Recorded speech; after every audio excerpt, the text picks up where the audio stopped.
Yeah, really, wives, children, church, hospitality, those aren't distractions, those are life, right? No, I mean it. I think what God calls us to is we have a vocation, and that's important.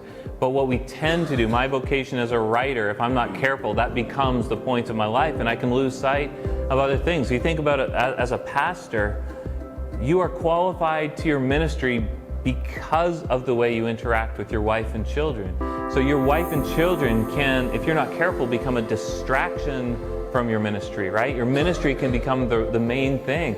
But there's a real sense in which your wife and your children is the main thing, and ministry flows out of that, right? If you're failing as a husband, if you're failing as a father, you're not qualified to do the other thing.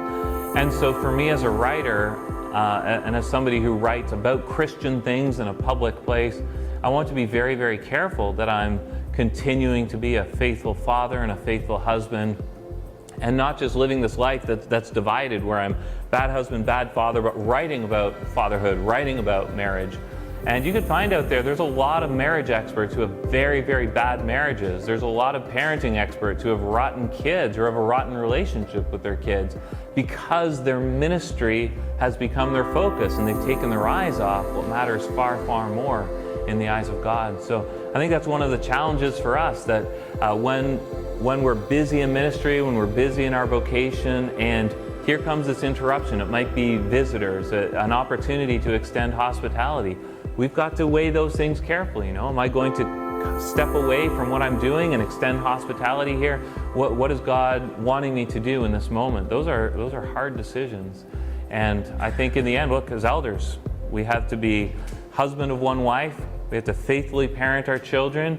We have to extend hospitality. That's right there in the qualifications. You must be a man who extends hospitality. So what seem like they may be distractions from what we're doing in life really are the very things that in many ways qualify us to ministry. So it really comes down to how you look at life and how you look at these things that we trust the Lord in His providence is bringing our way.